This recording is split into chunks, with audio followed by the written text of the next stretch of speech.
Good morning friends. आज हम लोग देखेंगे एनसीईआरटी सार संग्रह यह बुक है।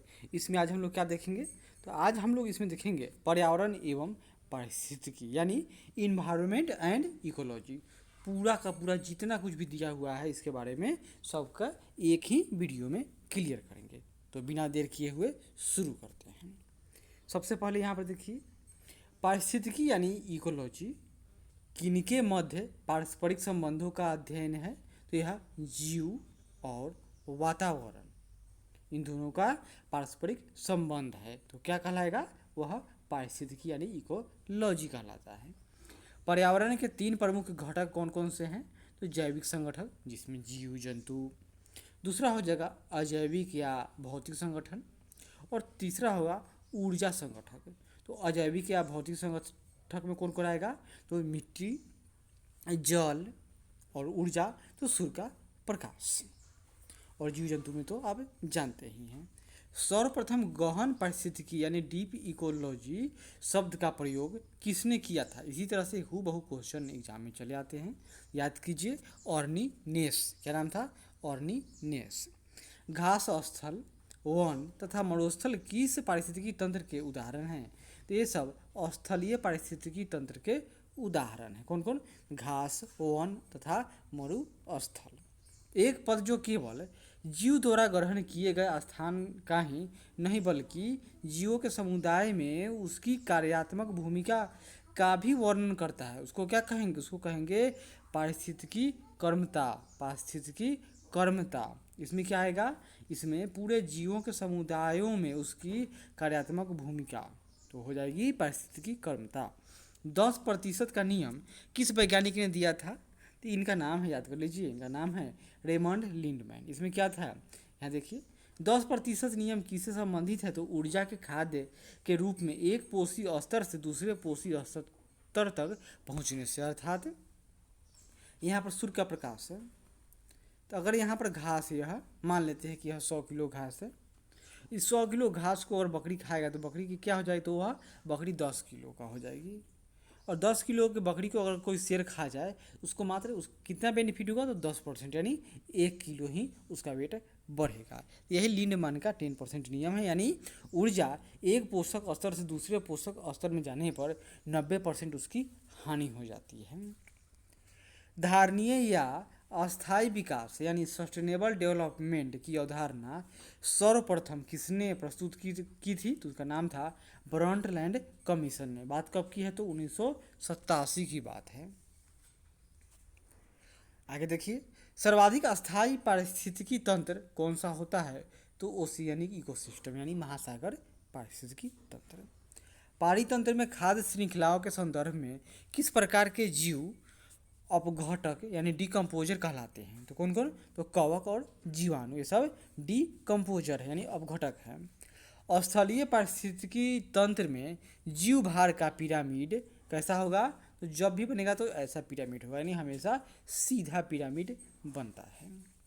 जीव भार का पिरामिड किस पारिस्थितिकी तंत्र में उल्टा या विपरीत दिशा में बनेगा, तो जलीय परितंत्र में। कैसे, क्योंकि यहाँ पर नीचे छोटी छोटी मछली है, इस मछली को खाएगा उससे बड़ी मछली, और जो सबसे बड़ी मछली है यह इस मछली को खा गया, यानी इसको खाने वाला कोई नहीं है। तो यही कारण है कि इसमें पारिस्थितिकी तंत्र उल्टा बनता है, क्योंकि इसका जो मास होगा यह बहुत ज़्यादा है, यानी इस तरह से उसका पिरामिड बनेगा। यह जलीय परितंत्र का पिरामिड है। पारिस्थितिकी तंत्र में तत्वों के चक्रण को क्या कहते हैं, तो तत्वों के चक्रण को जैव भू रासायनिक चक्र यानी बायो जियोकेमिकल साइकिल कहते हैं।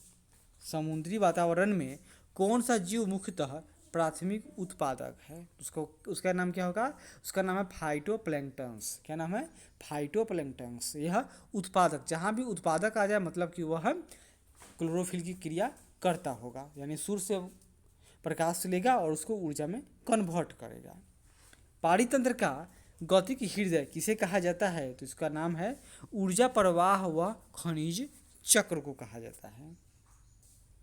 किसी क्षेत्र के सभी जीवधारी तथा वातावरण में उपस्थित अजैव घटक संयुक्त रूप से किसका निर्माण करेंगे, तो जीवधारी तथा वातावरण में अजैव घटक, तो सब मिलकर एक पहाड़ी तंत्र का निर्माण करते हैं।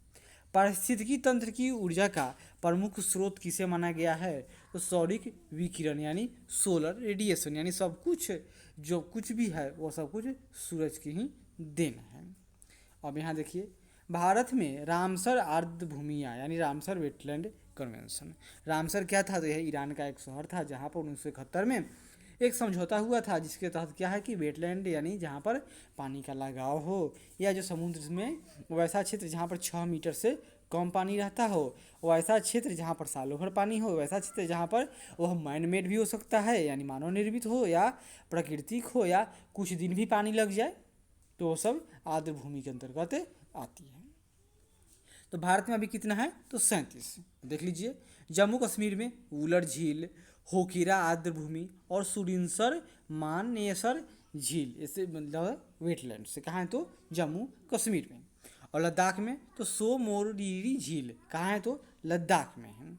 हिमाचल प्रदेश में चंद्रताल, पोंग डैम झील, रेणुका झील है यह वेटलैंड, यह सबसे छोटी आर्द्र भूमि है और कहाँ है? तो हिमाचल प्रदेश। पंजाब में हरिके बैराज, यह कृत्रिम आर्द्र भूमि है। कांजली झील, रोपर झील, व्यास कंजर्वेशन रिजर्व, केशोपुर मियानी सामुदायिक रिजर्व, नांगल वन्य जीव अभयारण्य। तो नांगल वन्य जीव अभयारण्य तो इस बार ही इसको उसमें अटैच किया गया है। ये सब पंजाब के हैं। इसी तरह केरल के अष्टमुडी, सष्टम कोट्टा और वेम्बनाड वेटलैंड, ये सब क्या है? तो केरल से संबंध रखते हैं। राजस्थान में कौन कौन वेटलैंड है? राजस्थान में सांभर झील, केवलादेव राष्ट्रीय उद्यान, यह मॉन्ट्रेक्स रिकॉर्ड में भी शामिल था। मॉन्ट्रेक्स रिकॉर्ड कैसा है? जिस तरह से IUCN का red data red plus plus आता है कि उसमें किसी का नाम रख दिया जाए तो वह क्रिटिकल इंडेंजर्ड है, यह विलुप्त हो जाने वाला है, इसी तरह से यानी कि किसी वेटलैंड की हालत बहुत ख़राब है तो उसको मॉन्ट्रेक्स रिकॉर्ड में शामिल किया जाता है। ओडिशा में कौन कौन है? तो चिल्का झील और भितरकनिका मैंग्रोव, और आंध्र प्रदेश में कोरेरू झील, असम में दीपोर बिल। यह इसलिए महत्वपूर्ण है, याद कीजिए कि सिंपल मिलान करने के लिए दे दिया जाएगा और एक बार देखे रहिएगा तो सही हो जाएगा। तमिलनाडु में पॉइंट कैलीमर वन्य जीव अभयारण्य, त्रिपुरा में रुद्र सागर झील, कहाँ है? तो त्रिपुरा। मणिपुर में लोकटक झील और यह भी मॉन्ट्रेक्स रिकॉर्ड में शामिल है। और लोकटक झील प्रसिद्ध क्यों है? कमेंट कीजिएगा। फुंडी के लिए और डांसिंग डियर के लिए। उत्तर प्रदेश में इस बार बहुत सारे नाम आए हैं तो देखेंगे। ऊपरी गंगा नदी तंत्र, इसका नाम है ब्रज घाट से नरोरा स्ट्रेच तक। नवाबगंज पक्षी अभयारण्य 1, सम्मन पक्षी अभयारण्य 2, समसपुर पक्षी अभयारण्य 3, पार्वती औरंगा पक्षी अभयारण्य 4, सांडी पक्षी अभयारण्य 5 और छठा सरसई नवार झील छठा। ये सब इस बार इस साल इन सबको जोड़ा गया है मॉन्ट्रेक्स किसमें? तो आर्द्र भूमि की जो सूची है उसमें भारत से जो नाम आए थे उसमें 6 केवल उत्तर प्रदेश के ही थे और एक पंजाब का भी ये था। पश्चिम बंगाल का पूर्वी कलकत्ता आर्द्र भूमि सुंदरवन, यह सबसे बड़ा वेटलैंड है। गुजरात मध्य प्रदेश में भोज आर्द्र भूमि, मध्य प्रदेश भोज आर्द्र भूमि। गुजरात का नल सरोवर पक्षी अभयारण्य कहाँ है? तो गुजरात। महाराष्ट्र में नंदूर मधेश्वर, यह महाराष्ट्र में स्थित है। आगे देखिए, पारिस्थितिकी तंत्र यानी इकोसिस्टम शब्द का सर्वप्रथम प्रयोग किसने किया था? एजी टांसले ने किया था। किसने किया था? तो इकोसिस्टम शब्द का सबसे पहली बार प्रयोग एजी टांसले ने किया था। आशा करते हैं यह प्रयास अच्छा लगे तो ज़रूर लाइक करें, शेयर करें, कमेंट करें और सब्सक्राइब करें। इतना कीजिएगा, ज़्यादा से ज़्यादा शेयर कीजिएगा तब ना हमें लगेगा कि हाँ भाई कोई देख रहा है तो हम उसको डेली बनाएंगे। आगे बढ़ते हैं। अब है बायोम एवं जैव मंडल, इसमें कुछ इसके बारे में फैक्ट है तो देखिए। पृथ्वी पर पेड़ पौधों तथा जीव जंतुओं सहित सभी प्रमुख पारिस्थितिकी तंत्र क्या कहलाएंगे? ये सब बायोम कहलाते हैं। क्या है? तो बायोम है। पृथ्वी का सबसे बड़ा बायोम कौन सा है? तो नॉर्मल सी बात है, जल अधिक है तो जलीय बायोम सबसे बड़ा है। सबसे कम जैव विविधता तथा जैव भार वाला बायोम कौन सा है? इसका नाम है टुंड्रा। यह सिर्फ और सिर्फ मुख्य रूप से ताप से और वर्षा से निर्धारित होता है। यह देखिए, यह पृथ्वी है, 0 डिग्री पर तापमान भी अधिक है, वर्षा भी अधिक है, अतः यहाँ पर जैव विविधता सबसे ज़्यादा। अब 23 डिग्री नॉर्थ में आइए और 23 डिग्री साउथ, यहाँ पर तापमान अधिक वर्षा कम। तो जहाँ पर तापमान अधिक वर्षा अधिक है वहाँ पर जैसे मानसूनी क्षेत्र उन सब में विविधता मिलेगी, लेकिन जो कॉन्टिनेंट यानी महाद्वीप के पश्चिमी भाग में जहाँ पर मरुस्थल है वहाँ पर जो मानसूनी क्षेत्र है उसे कम जैव विविधता। इसी तरह से और जब हम लोग ऊपर दोनों तरफ जाएंगे ध्रुव के पास से, यानी अब यह कौन सा, तो टेम्परेट रीजन यानी 35 डिग्री से ऊपर बढ़ते हैं, तो वहाँ पर क्या होगा, तापमान कम है। अतः तापमान कम है जहाँ पर वर्षा कम, वहाँ पर स्टेपीज, पेरी, दक्षिण में पंपास, ये सब घास के मैदान हैं। जहाँ पर कुछ वर्षा अधिक है तो जैसे चाइना तुल्य क्लाइमेट, मेडिटेरियन क्लाइमेट, वहाँ पर लंबी लंबी जो झाड़ियाँ यानी फ्रूट्स की खेती होती है। और जब ध्रुव पर जाएंगे पोलर रीजन में, सबसे पहले टाइगा आएगा, यानी जो वहाँ पर थोड़े थोड़े मांस और लाइकेन मिलेंगे, और टुंड्रा में कुछ नहीं, सिर्फ और सिर्फ बर्फ जमा रहता है। तो यही कारण है कि सबसे कम जैव विविधता और जैव भार कहाँ मिलेगा, तो दोनों तरफ ध्रुव पर, ध्रुव यानी टुंड्रा बायोम में। जैव मंडल के अंतर्गत किन संगठनों को सम्मिलित किया जाता है, तो जैविक एवं अजैविक घटक। कौन सा तंत्र किसी समुदाय के सभी जीवों में संबंध स्थापित करता है, उसका नाम है खाद्य जाल यानी फूड वेब। ऐसा नहीं है कि जो यह टिड्डा है, इस टिड्डे को केवल यह मेढक ही खाएगा, इस टिड्डे को सांप भी खा जा सकता है, इस टिड्डे को पक्षी भी खा सकता है। फिर जो यह मेढक है, इस मेढक को यह सांप भी खा सकता है, इस मेढक को यहाँ पर उड़ता हुआ बाज भी खा सकता है, और हो सकता है कि इस मेढक को और भी दूसरा कोई जीव खा जाए। इसी तरह से यह एक जाल का निर्माण करता है जिसमें कोई क्लियर नहीं है कि कौन किसको खाएगा, ऐसी कोई बात नहीं है। सभी उपभोक्ताओं में कौन सा गुण पाया जाता है, तो परपोषी, यानी जो उपभोक्ता होते हैं वो क्या करेंगे, उपभोक्ता तो किसी दूसरे को खा जाएंगे, यानी घास, सिर्फ और सिर्फ जो हरे पौधे हैं यानी जिसमें क्लोरोफिल की क्रिया होती है वही सिर्फ और सिर्फ क्या है, तो वही सिर्फ और सिर्फ उत्पादक हैं। बाकी सब के सब क्या होते हैं, तो बाकी सब के सब क्या हैं, तो वे कंज्यूमर हैं। और कंज्यूमर क्या करेंगे, तो किसी दूसरे का हिस्सा खा जाएंगे, यानी वे पर पोषक हैं। आगे बढ़ते हैं।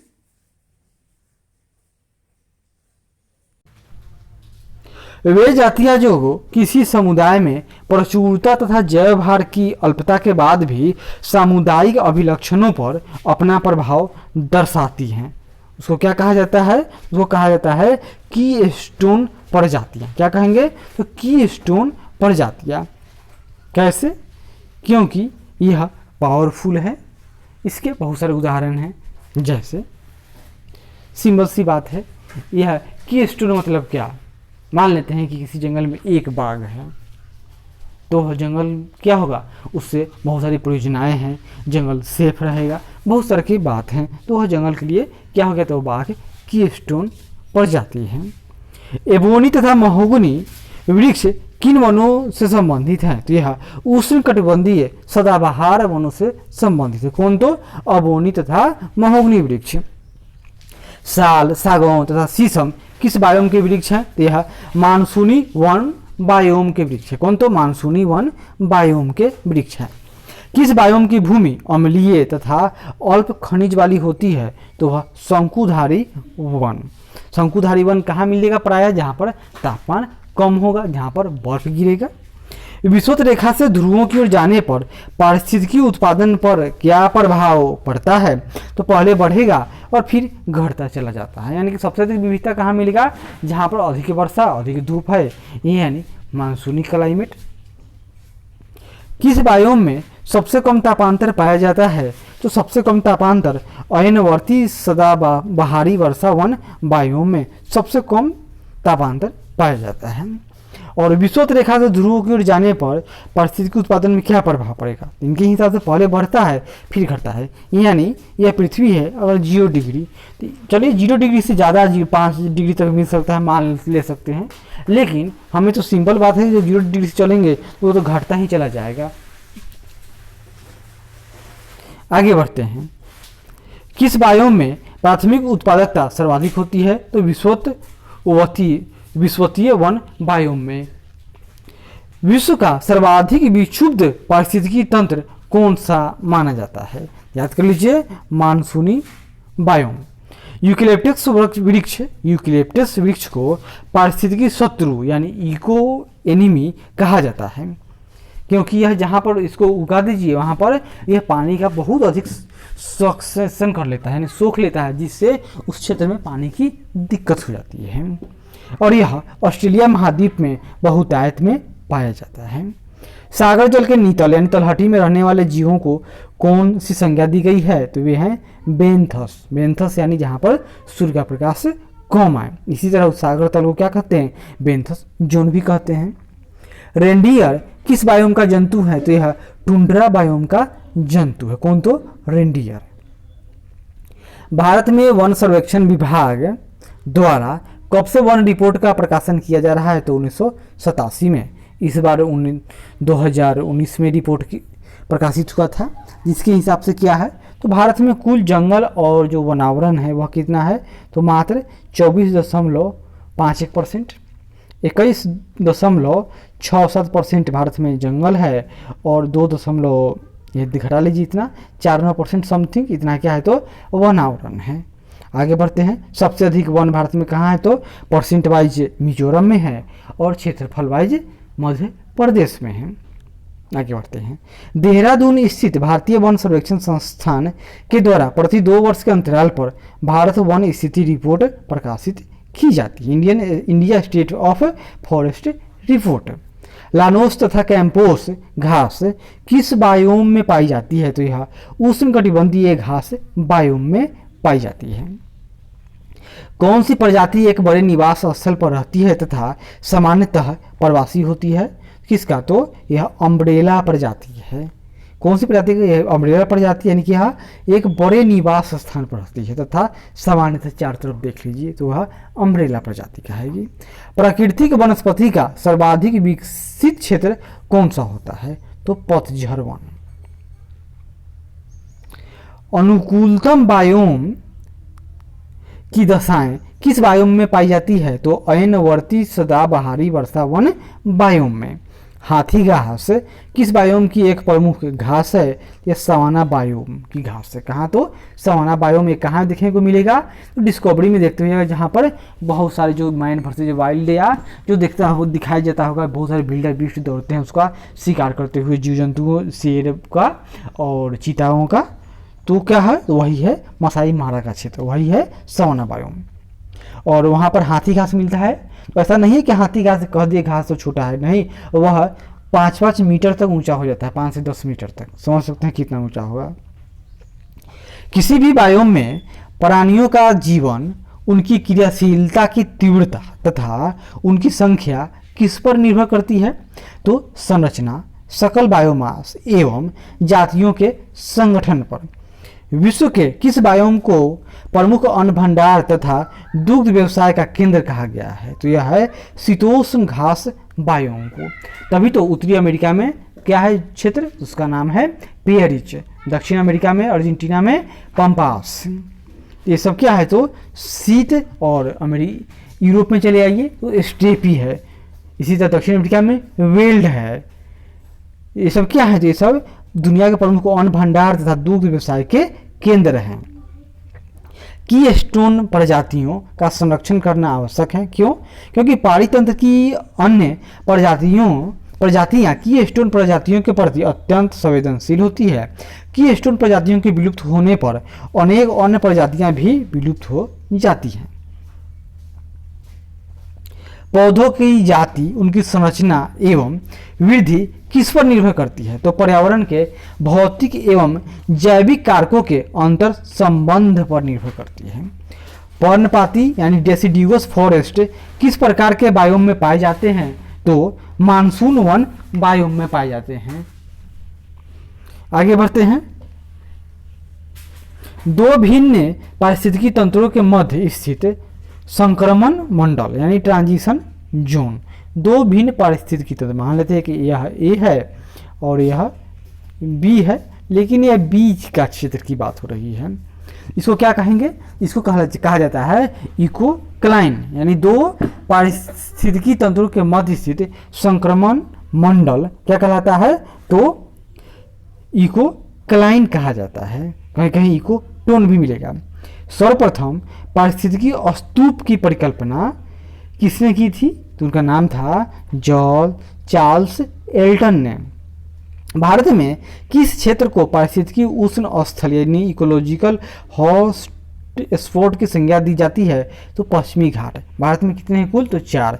एक है पश्चिमी घाट, दूसरा है आपका पूर्वी हिमालय, और तीसरा मिलेगा सुंडालैंड यानी कि अंडमान निकोबार और इंडोनेशिया का क्षेत्र, और चौथा आता है बर्मा और साथ में ही असम से लगने वाले यानी मेघालय अरुणाचल प्रदेश आदि की साइड से कुछ जो क्षेत्र हैं। तो भारत में कितने हॉट स्पॉट हैं, तो 4 हैं। उष्णकटिबंधीय सदाबहार बायोम को पृथ्वी के फेफड़े के नाम से जाना जाता है, और खास करके पृथ्वी का फेफड़ा किसको कहा जाता है, तो अमेजन के जंगल को। आगे देखिए, जैव विविधता यानी बायोडाइवर्सिटी के बारे में थोड़ा आप जानते हैं। जैव विविधता यानी बायोडाइवर्सिटी का क्या अर्थ है, एक निर्धारित क्षेत्र में विभिन्न प्रकार के पादप यानी प्लांट, जंतु यानी एनिमल मतलब 4 पैर वाले नहीं, जितने भी जंतु जीव जंतु की उपस्थिति या जैव विविधता है। सर्वप्रथम जैव विविधता शब्द का प्रयोग किसने किया था, वाल्टर जी रोसेन ने। इसी तरह से डायरेक्ट नाम पूछ देता है एग्जाम में। किस भौगोलिक क्षेत्र को जैव विविधता का भंडार कहा जाता है, तो उष्णकटिबंधीय वर्षा वनों को, यानी विषुवत रेखा के दोनों तरफ लगभग 5 डिग्री के आसपास के क्षेत्र को, यह मुख्य रूप से ओरिजिनल अगर वर्षा वन है कहीं पर तो उतना ही है। वन्यजीव अभयारण्य, जैव मंडल आरक्षित क्षेत्र, राष्ट्रीय उद्यान आदि की स्थापना जैव विविधता को संरक्षित करने के लिए की जाती है। संयुक्त राष्ट्र संघ द्वारा 2011 से 2020 को किस रूप में घोषित किया गया है, तो जैव विविधता दशक के रूप में घोषित किया गया। हॉट स्पॉट शब्द का सर्वप्रथम प्रयोग किसने किया था, इनका नाम था नॉर्मन मायर्स ने 1988 में। ऐसे क्षेत्र जो पारिस्थितिकीय दृष्टि से अत्यधिक उत्पादक होते हैं तथा जहां स्थानिक जातियों की उपलब्धता तथा जैव विविधता अधिक पाई जाती है, उसको क्या कहेंगे, उसको जैव विविधता हॉट स्पॉट कहते हैं। और वर्तमान में विश्व में इसकी कुल संख्या 36 है और भारत में कुल मिलाकर 4 माना जाता है। भारतीय राष्ट्रीय जैविक विविधता प्राधिकरण कहाँ स्थापित है, तो यह चेन्नई यानी तमिलनाडु में है। और कब स्थापित किया गया, 2003 में। भारत में लेह बेरी के नाम से कौन सी पर्णपाती झाड़ी प्रसिद्ध है, उसका नाम है सिबक थॉर्न। याद कर लीजिए, यह लेह यानी लद्दाख के लेह में पाया जाता है। और इसका उपयोग, इसके तेल का उपयोग कौन करते हैं, तो जो रसिया के लोग एस्ट्रोनॉट यानी अंतरिक्ष में गए थे, तो वे लोग अपने शरीर पर जो पराबैंगनी किरण से बचाने के लिए यहाँ वहाँ के जो भारतीय सैनिक रहते हैं वो भी इसका इस्तेमाल करते हैं। भारत में अति सघन वनों यानी हाईली डेंस फॉरेस्ट का सर्वाधिक क्षेत्र किस राज्य में पाया जाता है, तो यह अरुणाचल प्रदेश में। एम स्ट्रिप्स शब्द किससे संबंधित है, एम स्ट्रिप्स क्या है, तो यह बाघ अभयारण्यों के रख रखाव से है। याद कर लीजिए, एम स्ट्रिप्स बाघ अभयारण्यों या बाघ अभयारण्यों के रख रखाव से यानी बाघ से संबंधित। इसी तरह माइक आएगा तो माइक एलिफेंट से संबंधित है। भारत में जैव सुरक्षा उपसंधि यानी प्रोटोकॉल पर कब हस्ताक्षर किए थे, कौन, तो भारत की बात हो रही है, तो यह 23 जनवरी 2001 को। प्रोसोपिस जूलीफ्लोरा नामक पादप पर्यावरण को किस प्रकार हानि पहुंचाता है, यह जिस क्षेत्र में उगता है वहां की जैव विविधता को यह कम करने लगता है, यानी सब पर यह हावी हो जाता है।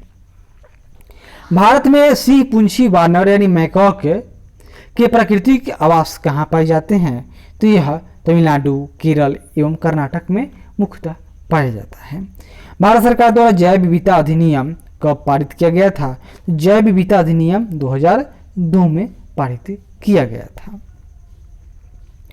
किस पक्षी के विलुप्त हो जाने के कारण मॉरिशस में सीड रॉक्सी ग्रांडिफ्लोरम नामक पादप यानी प्लांट प्रजाति भी विलुप्त हो गई। उसका नाम था पक्षी का डोडो पक्षी। और यह क्या करता था, यह पक्षी तो लोग को देखेगा कोई व्यक्ति को तो आंखें बंद करके बैठ जाता था, जिस कारण जो अरब से जाने वाले शेख लोग थे इसको पकड़ कर खा गए। और जो यह पौधा था, इस पौधे का क्या करता था, यह उपयुक्त पौधे के जो यह पौधा था, क्या नाम था, सीड्रोक्सी ग्रांडी फ्लोरम, पौधे के फल को खाकर उसके बीजों के अंकुरन में सहायक था। यानी कोई उस फल को नहीं तोड़ेगा तो उसमें से बीज अंकुरित नहीं होता है। भारत का प्रथम राष्ट्रीय समुद्री राष्ट्रीय उद्यान यानी मरीन नेशनल पार्क कहाँ स्थित है, यह कच्छ की खाड़ी में है। भारत में 4 जैव विविधता हॉटस्पॉट हैं, कहाँ कहाँ, एक पश्चिमी घाट, दूसरा वह श्रीलंका इसमें ऐड है, दूसरा है इंडो बर्मन क्षेत्र यानी, और तीसरा है पूर्वी हिमालय, और चौथा है सुंडालैंड यानी कि इसमें निकोबार द्वीप समूह और इंडोनेशिया आता है। फ्लाइंग फॉक्स अर्थात उड्डयन वलगुल, जिसे ग्रेट इंडियन फ्रूट बैट भी कहा जाता है, यह क्या है, तो यह चमगादड़ों की एक प्रजाति है। यानी देखने में यह कैसा लगता है, तो गिलहरी जैसा, लेकिन यह उड़ता है। रेड डाटा बुक अथवा रेड लिस्ट किस संगठन से संबंधित है, तो IUCN, याद कर लीजिए। IUCN क्या करेगा, तो रेड डाटा बुक तथा रेड अथवा रेड लिस्ट जारी करता है, जिसमें यह बताएगा कि यह जो पक्षी है या जीव जंतु है इसकी कैसी स्थिति है। कौन सी औषधि गिद्धों की संख्या में कमी के लिए उत्तरदायी है, नाम है इसका डाइक्लोफेनेक सोडियम। भारतीय जीव जंतु कल्याण बोर्ड का मुख्यालय कहाँ स्थित है, तो यह बल्लभगढ़ हरियाणा में है। वृक्षों पर रहने वाले किस स्तनधारी का जूलॉजिकल नाम एलुरस फलेंगस है, तो इसका नाम है रेड पांडा। भारत में रेड पांडा के प्राकृतिक आवास कहाँ पाए जाते हैं, तो उत्तर पूर्वी भारत के उप हिमालयी क्षेत्रों में रेड पांडा पाया जाता है। दाचीग्राम राष्ट्रीय उद्यान किस जंतु के संरक्षण के लिए प्रसिद्ध है, तो यह हंगुल मिर्ग यानी कि कश्मीरी स्टैग के लिए प्रसिद्ध है। और दाचीग्राम कहाँ है, तो श्रीनगर के पास में है। भारत में सर्वाधिक ऊंचाई पर स्थित राष्ट्रीय उद्यान कौन सा है, तो यह अरुणाचल प्रदेश में है और नाम इसका नाम दफा राष्ट्रीय उद्यान। किस समूह के जीव अमोनिया को नाइट्राइड में परिवर्तित करते हैं, उसका नाम है नाइट्रोसोमोनास। धान का पौधा नाइट्रोजन को किस रूप में ग्रहण करता है, तो यह अमोनियम के रूप में ग्रहण करता है। कौन, तो धान का पौधा। जीवमंडलीय पारिस्थितिकी तंत्र में रासायनिक तत्वों का प्रवेश किस माध्यम से होता है, यह पौधों की जड़ों के द्वारा होता है। जीवमंडलीय पारिस्थितिकी तंत्र में रासायनिक तत्वों का प्रवेश किस माध्यम से होता है, तो यह पौधों की जड़ों के द्वारा। भारत में पूर्वोत्तर के राज्यों को जैव विविधता का द्वार कहा जाता है। आगे बढ़ते हैं।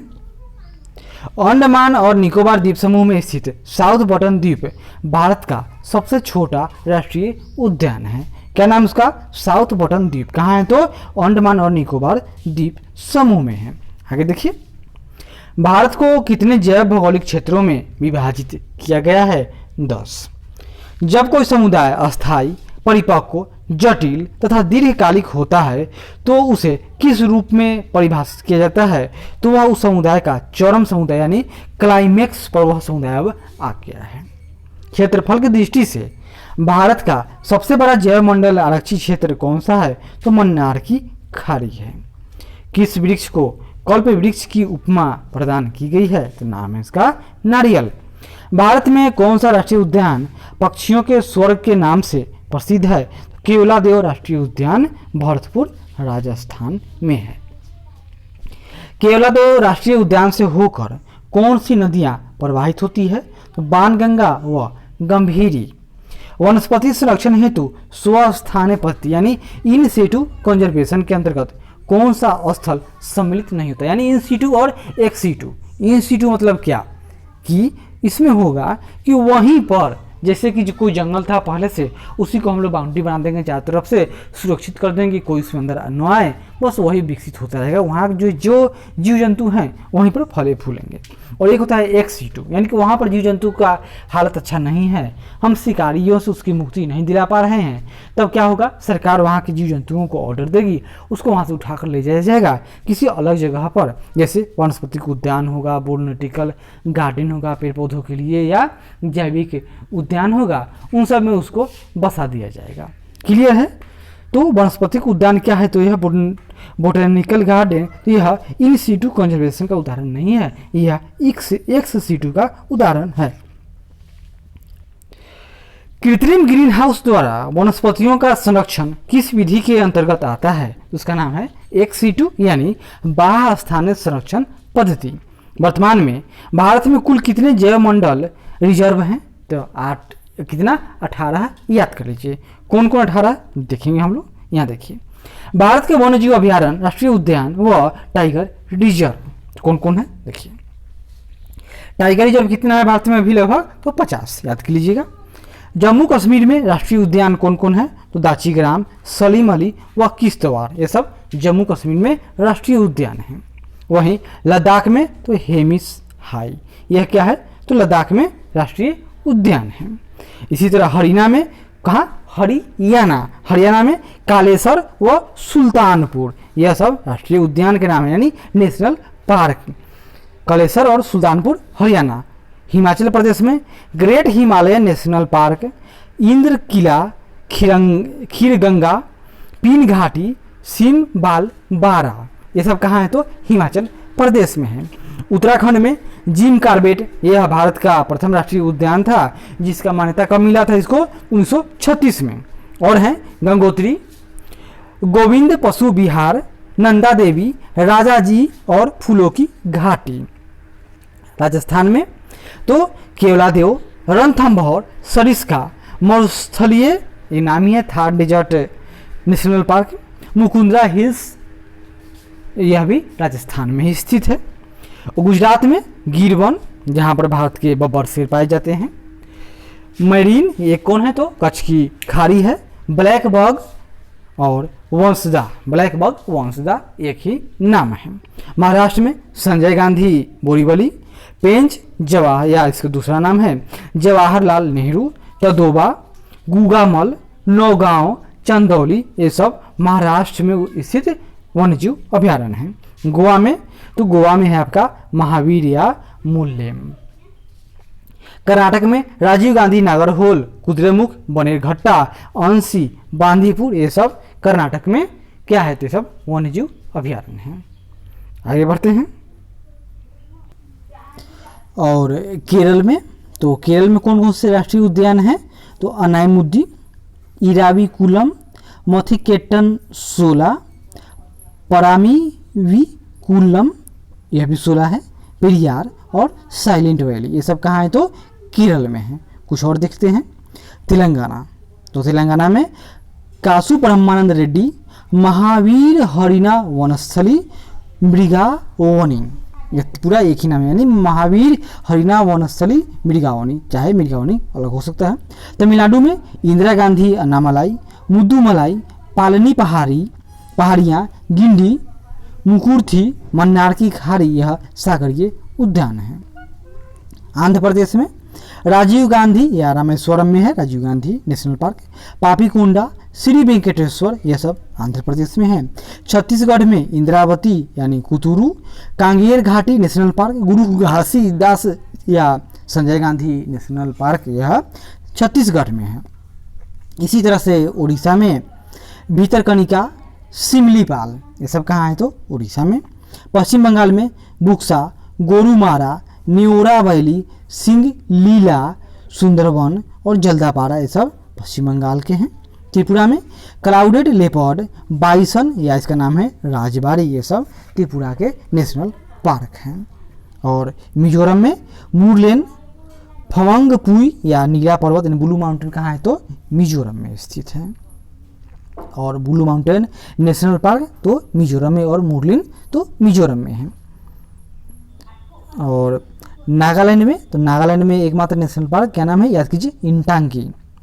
और अरुणाचल प्रदेश में तो नामदफा और माउलिंग और अरुणाचल प्रदेश में है। इसी तरह असम में डिब्रू सखोवा, काजीरंगा, मानस, राजीव गांधी ओरांग और नमेरी ये सब असम में है। और सिक्किम में कंचनजंगा नेशनल पार्क। मेघालय में बाल फाक्रम, नोक्रेक रिज, यह गारो पहाड़ी पर स्थित है, तो ये सब मेघालय में है। और झारखंड में बेतवा नेशनल पार्क झारखंड में है। इस तरह बिहार में बिटियार यानी वाल्मीकि नगर राष्ट्रीय उद्यान, उत्तर प्रदेश में दुधवा, मध्य प्रदेश में नौ है। तो नाम बांधवगढ़ है। फासिल यह मंडला में है। Kanha national park, Madhav national park, Indira Priyadarshini या इसका नाम पेंच भी है। पन्ना, संजय और सतपुरा ये सब कहाँ है तो मध्य प्रदेश में है। और अंडमान निकोबार द्वीप समूह में 9 राष्ट्रीय उद्यान है। कौन कौन? Campbell, गालाथिया, Mahatma Gandhi marine national park, उत्तरी बटन द्वीप, मध्य बटन द्वीप, माउंट हैरियट, रानी झांसी मरीन और सैडल पीक ये सब अंडमान निकोबार में है। और दिल्ली में इसमें कोई नहीं है। अब हम लोग राष्ट्रीय उद्यान देख लिए। अब हम लोग देखेंगे बायोस्फीयर यानी वन्य जीव अभयारण्य। तो देखिए तेलंगाना में वन्य जीव अभयारण्य नागार्जुन सागर, प्राणहिता, किन्नेर सानी ये सब कहाँ है तो तेलंगाना में है। और टाइगर रिजर्व में कंवल और अमराबाद यह भी तेलंगाना में ही है।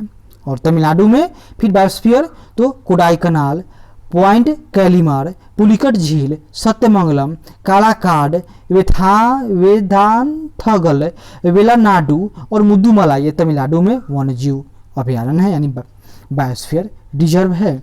और टाइगर रिजर्व तो कलक्कर, मुंडनथुरई, अन्नामलाई, मद्दुमलाई और सत्यमंगलम यह टाइगर रिजर्व कहाँ है तो तमिलनाडु में है। आंध्र प्रदेश में तो कोरिंगा, कोलेरू, पुलिकट, नागार्जुन सागर, श्रीशैलम ये सब क्या है तो आंध्र प्रदेश में बायोस्फीयर रिजर्व के उदाहरण हैं। और टाइगर रिजर्व तो नागार्जुन सागर, श्रीशैलम यह भारत का सबसे बड़ा क्षेत्रफल की दृष्टि से बड़ा बाघ अभयारण्य है। छत्तीसगढ़ में अचानकमार, सीता नदी ये सब बायोस्फीयर हैं। और इंद्रावती, उदंती, सीता नदी और अचानकमार यह टाइगर रिजर्व कहाँ है तो छत्तीसगढ़ में। इसी तरह उड़ीसा में भीतरकनिका, चिल्का, गहिरमाथा बीच हम लोग जानते हैं कि वो फेमस है। नंदनकानन, सतकोसिया गॉर्ज, सिमलीपाल यह सब बायोस्फीयर रिजर्व है कहाँ तो उड़ीसा का है। और सिमलीपाल, सतकोसिया गॉर्ज ये सब टाइगर रिजर्व ये भी उड़ीसा में ही है। पश्चिम बंगाल में चपरा मारी बल्लभपुर कहाँ तो पश्चिम बंगाल में यह बायोस्फीयर रिजर्व है। सुंदरवन, बुक्सा यह दोनों टाइगर रिजर्व है। बुक्सा बहुत चर्चा में था क्योंकि इस बार टाइगर में वहाँ एक भी टाइगर नहीं मिला। त्रिपुरा में गुमटी, सिपाही जाला यह सब क्या है तो बायोस्फीयर रिजर्व है। याद कीजिए त्रिपुरा में टाइगर रिजर्व नहीं है। और मिजोरम में दम्पा और याद कीजिए थोरांट लांग, दम्पा और थोरांट लांग यह बायोस्फीयर रिजर्व है। और दम्पा एकमात्र टाइगर रिजर्व है कहाँ तो मणिपुर की, मिजोरम की बात हो रही है। और मणिपुर में ना ही कुछ नहीं है यानी मणिपुर में सिर्फ और सिर्फ केबुल लामझाओ और सिरुओ ही क्या है तो नेशनल पार्क है। इसी तरह नागालैंड में फकीम वन्य जीव क्या है इसका नाम कहेंगे हम लोग तो बायोस्फीयर रिजर्व है। और नेशनल पार्क तो एकमात्र इंटांग की था। और अरुणाचल प्रदेश में पखुई, सेमा आर्किड यह सब बायोस्फीयर रिजर्व है। और नामदफा, पक्की और कमलांग यह टाइगर रिजर्व है कहाँ तो अरुणाचल प्रदेश में। इसी तरह असम में दीपोर बिल, पूर्वी कार्बी एंगलोंग और लखोवा यह बायोस्फीयर रिजर्व है। और मानस, नमेरी, काजीरंगा, ओरांग ये सब टाइगर रिजर्व के उदाहरण हैं। इसी तरह सिक्किम में तो किताम और पांगो लखा यह क्या है तो यह बायोस्फीयर रिजर्व के उदाहरण हैं।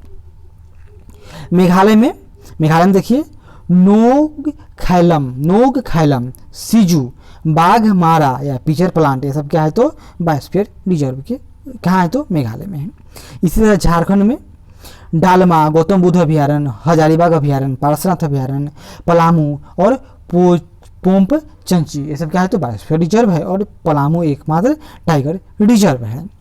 और बिहार में तो भीम बांध वन्य जीव अभयारण्य, गौतम बुद्ध, कांवड़ झील, कैमूर, वाल्मीकि, विक्रमशिला ये प्रसिद्ध है गंगा डॉल्फिन के लिए। तो इतने सारे बिहार में वन्य जीव अभ्यारण्य है और वाल्मीकि नगर एकमात्र क्या है तो टाइगर रिजर्व है।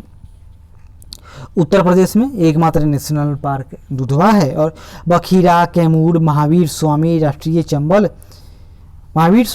चंबल बायोस्फीयर रिजर्व और ओखला तथा पटना एक अलग है। ये सब बायोस्फीयर रिजर्व के उदाहरण है। वहीं दुधवा और पीलीभीत ये दोनों टाइगर रिजर्व हैं।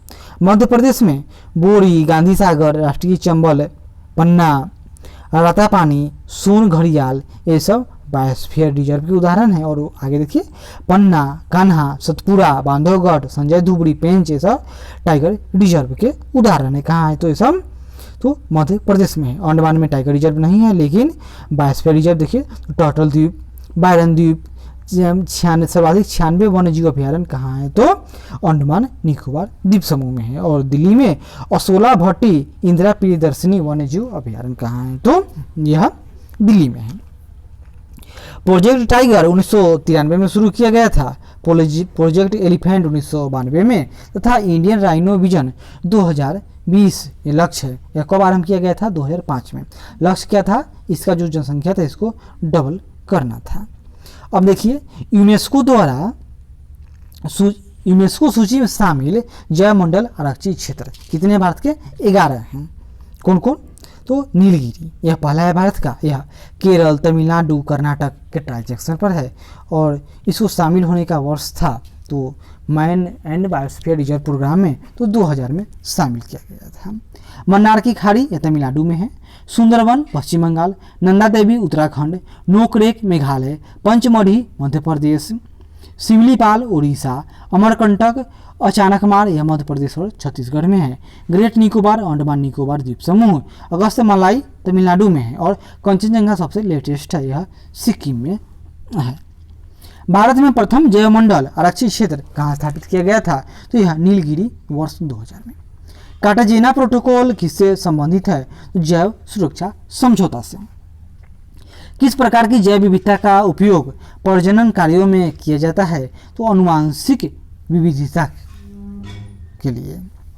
भारत को सर्वप्रथम किसने जैव भौगोलिक क्षेत्रों तथा जैव भौगोलिक प्रदेशों में विभाजित किया था तो उनका नाम था रोजर पनवार ने।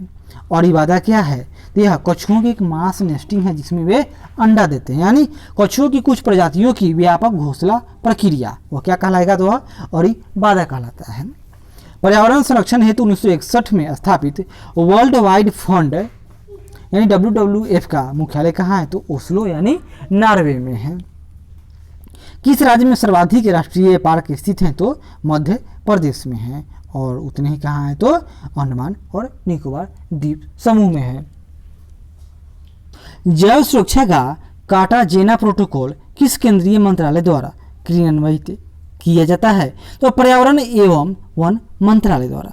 भारत का प्रथम national centre for marine biodiversity किस शहर में स्थित है ये जामनगर गुजरात में है।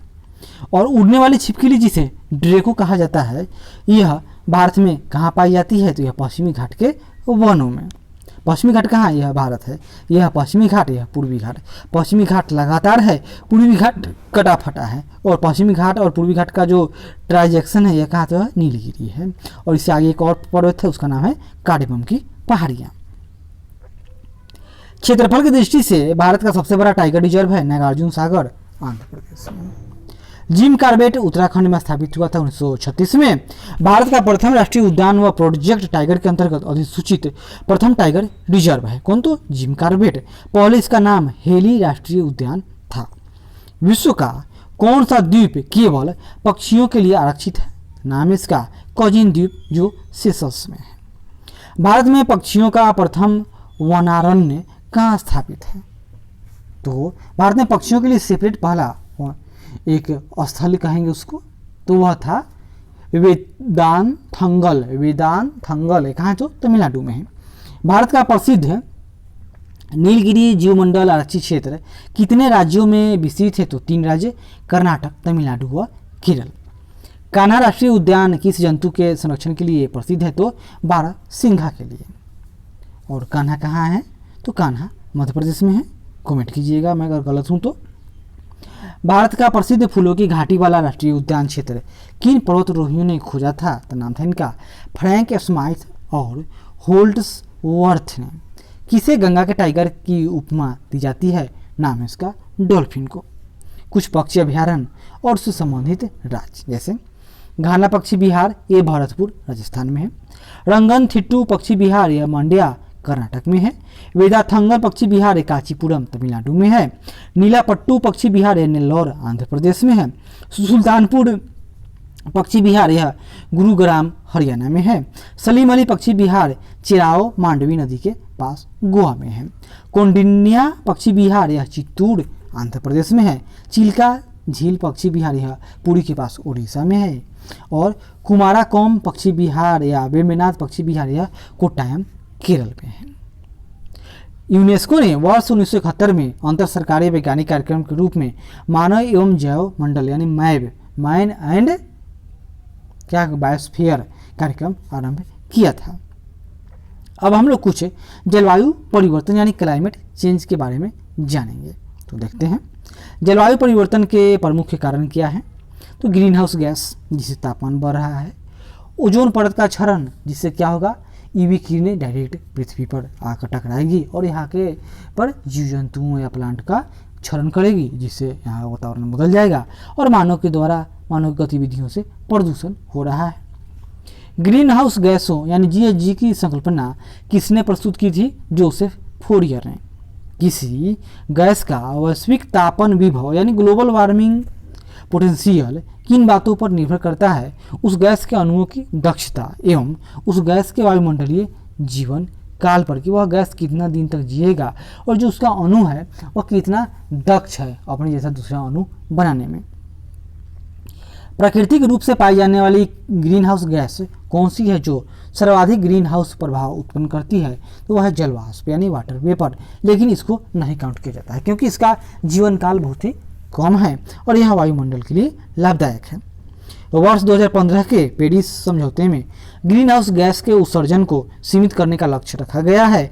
इसके अंतर्गत यह लक्ष्य है कि 21वीं शताब्दी के अंत तक औसत वैश्विक तापमान में वृद्धि उद्योग पूर्व स्तर से 2 डिग्री सेल्सियस या यदि संभव हो सके तो 1.5 डिग्री सेल्सियस से अधिक न हो पाए।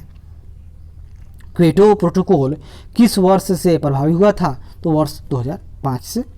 वह सर्वाधिक भंगुर पारिस्थितिकी तंत्र कौन सा है जो वैश्विक तापन द्वारा सबसे पहले प्रभावित होगा? तो उसका नाम है आर्कटिक एवं ग्रीनलैंड का हिम चादर, यानी कि जहाँ पर बर्फ जमा है और तापमान बढ़ेगा सबसे पहले बर्फ ही गलेंगे। वायु में कार्बन डाइऑक्साइड की मात्रा बढ़ने से वायुमंडल का तापमान क्यों बढ़ जाता है?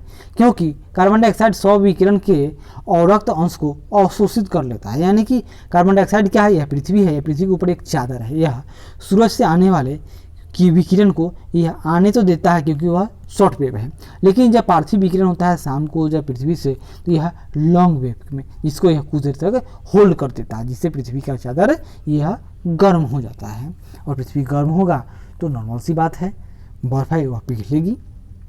मीथेन गैस के उत्सर्जन के प्रमुख प्राकृतिक स्रोत तो आर्द्रभूमि, समुद्र, हाइड्रेट्स, दीमक का छत्ता, धान के खेत, जुगाली करने वाले पशु। ग्रीन हाउस गैस प्रोटोकॉल का विकास किसके द्वारा किया गया था? तो नाम था इसका वर्ल्ड रिसोर्स इंस्टीट्यूट WRI तथा world business council on sustainable development के द्वारा किया गया था।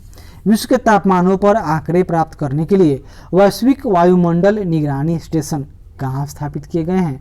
तो अल्जीरिया, ब्राजील तथा केन्या में। जलवायु परिवर्तन का क्रायोजेनिक संकेतक किससे प्राप्त किया जाता है? तो आइस कोर से।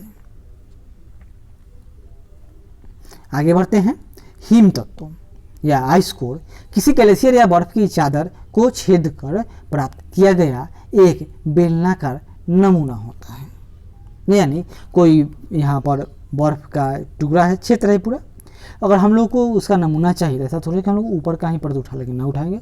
एक बेलनाकार, तो बेलन जानते हैं सिलेंड्रिकल होगा और इस सिलेंड्रिकल और इस तरह से उसमें से नमूना काटकर निकाल लिया जाएगा। वैश्विक जलवायु परिवर्तन के संदर्भ में कौन सी पद्धतियाँ मृदा में कार्बन प्रच्छादन या संग्रहण में सहायक है? तो क्या करेंगे? समुच्चय बांध यानी कंटूर बॉन्ड, अनुपद सस्यन एवं जुताई, शून्य जुताई यानी जीरो टिलेज पद्धति करेंगे तो क्या होगा, इसमें कार्बन जो मिट्टी के अंदर है वह अंदर ही जमा रहेगी। किस अंतर्राष्ट्रीय सम्मेलन में हरित जलवायु कोष यानी ग्रीन क्लाइमेट फंड GCF के गठन का प्रावधान किया गया था? तो कानकून सम्मेलन मैक्सिको में हुआ था जो 2010 में। हरित जलवायु कोष के गठन का क्या उद्देश्य था? तो विकासशील देशों को जलवायु परिवर्तन का सामना करने हेतु अनुकूल एवं न्यूनीकरण पद्धतियों में सहायता करना। यदि किसी महासागर का पादप पल्लवक किसी कारण से पूर्णतः नष्ट हो जाए तो क्या होगा? तो कार्बन सिंक के रूप में महासागर पर एवं महासागर की खाद्य श्रृंखला पर इसका प्रतिकूल प्रभाव को करेगा। क्यों? क्योंकि जो पादप यानी प्लांट है या पल्लव यह उत्पादक है, इसी को खाकर अन्य जीव जिंदा रहेंगे और बहुत अधिक मात्रा में कार्बन स्टोर रहता है। लेकिन अगर यह विलुप्त हो जाए तो क्या होगा? यह समुद्र का जो में कार्बन स्टोर करने की क्षमता घट जाएगी, अतः इससे महासागर की खाद्य श्रृंखला पर इसका प्रतिकूल प्रभाव पड़ेगा। प्रथम विश्व जलवायु सम्मेलन कहाँ आयोजित किया गया था? तो जिनेवा स्विट्जरलैंड में 1969 की बात है।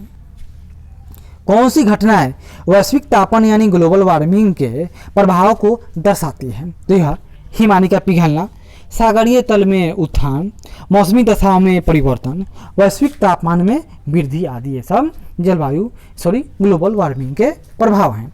वैश्विक तापन के कारण अल्पाइन ग्लेशियर के पिघलने से किन दो देशों को अपनी अंतर्राष्ट्रीय सीमाएं फिर से निर्धारित करनी पड़ेगी? तो वह है इटली और स्विट्जरलैंड।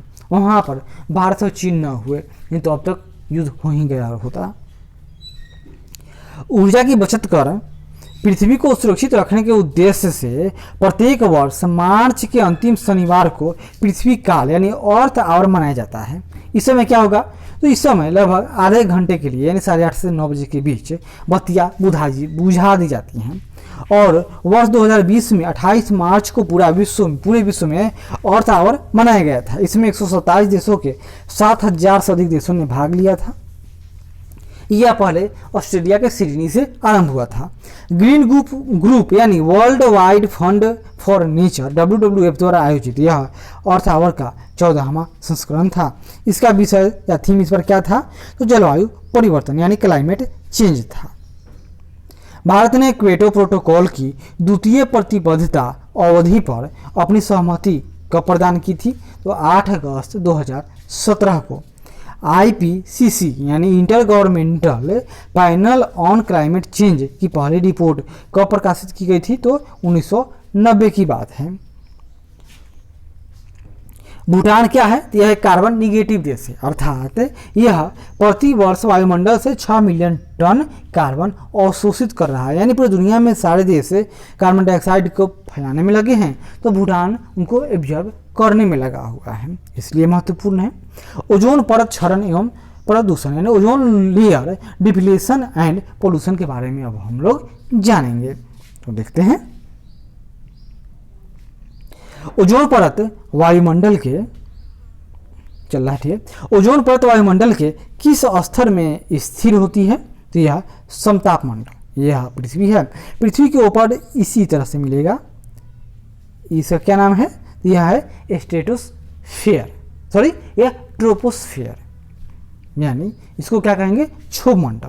और इसके ऊपर इस तरह से मिलेगा, उसका नाम होगा समताप मंडल। इसी समताप मंडल में ओजोन परत पाई जाती है। ओजोन परत पृथ्वी से कितनी ऊंचाई पर स्थित है? तो 20 से 25 किलोमीटर की ऊंचाई पर, 35। वर्ष 2005 में तिब्बत पठार के ऊपर ओजोन आभा मंडल की खोज किसने की? तो G.W. केंट मूर ने। अंटार्कटिका के ऊपर ओजोन छिद्र की खोज किसने की? तो उनका नाम याद कर लीजिए। उनका नाम था ब्रायन गार्डिनियर तथा जोनाथन सैकलिन। मॉन्ट्रियल प्रोटोकॉल किस पर्यावरणीय समस्या से संबंधित है? तो यह ओजोन परत के क्षय को रोकने से है। ओजोन परत को किस इकाई में मापा जाता है? तो डॉप्सन उसका इकाई है, यूनिट है। ओजोन परत के क्षरण के लिए कौन सी गैसें उत्तरदायी हैं? तो एक है, उसका नाम है CFC, halogen, nitrous oxide, trichloroethylene, halogen 1211 और 1301, ये सब ओजोन परत के क्षरण के लिए उत्तरदायी हैं।